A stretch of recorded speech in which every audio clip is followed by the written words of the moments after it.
ओम नमो भगवते वासुदेवाय नमः। नमस्कार दोस्तों, आप समस्त श्रोतागण का आपके यूट्यूब चैनल जीवन अमृत पर हार्दिक अभिनंदन है। आज की वीडियो में हम श्रवण करेंगे कि अमावस्या की जो तिथि है वो किस दिन है, शुभ मुहूर्त क्या है, दान और उपाय क्या है, पूजा विधि क्या है और किस दिन पूजा करनी है।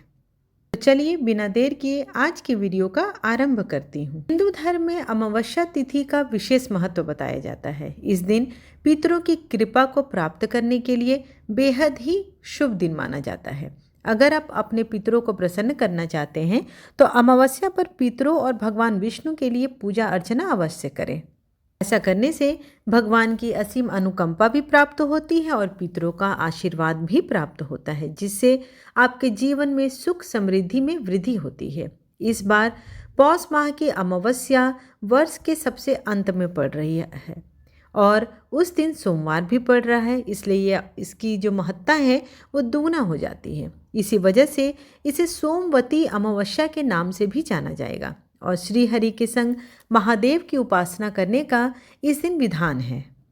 आइए सर्वप्रथम आज की वीडियो शुरुआत करते हैं सोमवती अमावस्या के डेट और टाइम से। पंचांग के अनुसार इस वर्ष पौष माह के कृष्ण पक्ष की अमावस्या तिथि की शुरुआत 30 दिसंबर को सुबह 4:01 से होगी। वहीं इस तिथि का समापन 31 दिसंबर को सुबह 3:56 पर होगी। ऐसे में उदया तिथि को मानकर 30 दिसंबर को सोमवती अमावस्या मनाई जाएगी। आइए जानते हैं कि इस दिन मुहूर्त क्या है। सूर्योदय सुबह 7:11, सूर्यास्त शाम 5:47 पर होगी। वहीं ब्रह्म मुहूर्त सुबह 5:35 से 6:23 तक। अभिजीत मुहूर्त दोपहर 12:08 से 12:50 तक रहेगी। पितरों के निमित्त तर्पण करने का शुभ समय 11:46 से 12:50 तक रहेगी। राहु काल का समय सुबह 7:30 से 9 बजे तक रहेगी। पौष अमावस्या के दिन सूर्य देव को अर्घ्य देना भी अति शुभ माना जाता है। अर्घ्य देते समय ओम सूर्याय नमः का जाप करें।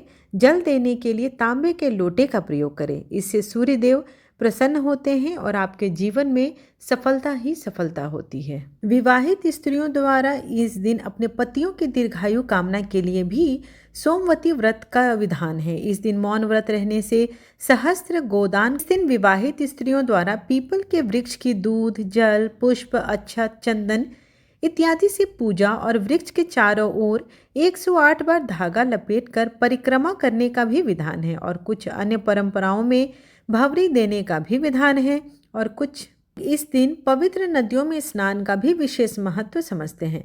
कहा जाता है कि महाभारत में भीष्म ने युधिष्ठिर को इस दिन का महत्व समझाते हुए कहा था कि इस दिन पवित्र नदियों में स्नान करने वाला मनुष्य समृद्ध, स्वस्थ और सभी दुखों से मुक्त होगा। ऐसा भी माना जाता है कि स्नान करने से पितरों की आत्माओं को शांति भी मिलती है।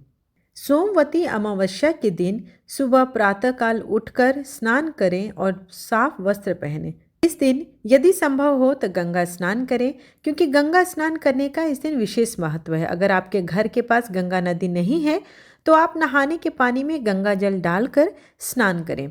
उसके बाद सूर्य देव को अर्घ्य दें। पूजा घर में पितरों का नाम का घी दीपक जलाएं। भगवान शिव और माता पार्वती की पूजा करें। भगवान विष्णु की पूजा करें और उन्हें पंचामृत और फूल, फल इन सब चीज़ों को नैवेद्य चढ़ाएं। भगवान विष्णु को पीले फूलों की माला अवश्य अर्पित करें। उन्हें पीला रंग अत्यंत प्रिय है, इससे वो बहुत ही प्रसन्न होते हैं। तत्पश्चात हल्दी और गोपी चंदन का तिलक लगाएं। पंजीरी और पंचामृत का भोग लगाएं। पितरों का तर्पण करें। हो सके तो उस दिन गाय को या कौवे को, कुत्ते को, चींटियों को खाना खिलाएं। जरूरतमंद लोगों को अन्न, वस्त्र और पैसे का दान भी करें। सोमवती अमावस्या पर पीपल के पेड़ की परिक्रमा करना श्रेष्ठ माना जाता है। शाम को पीपल के पेड़ के नीचे चौमस्या पर स्नान दान करने की परंपरा है।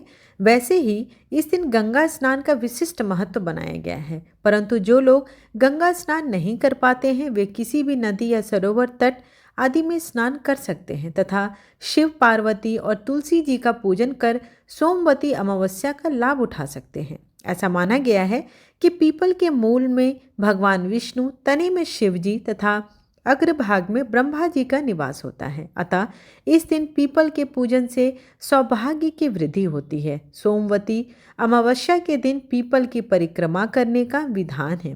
करती हूँ कि आज की जानकारी आपको अच्छी लगी हो तो चैनल को लाइक शेयर एंड सब्सक्राइब करना बिल्कुल ना भूलें। धन्यवाद।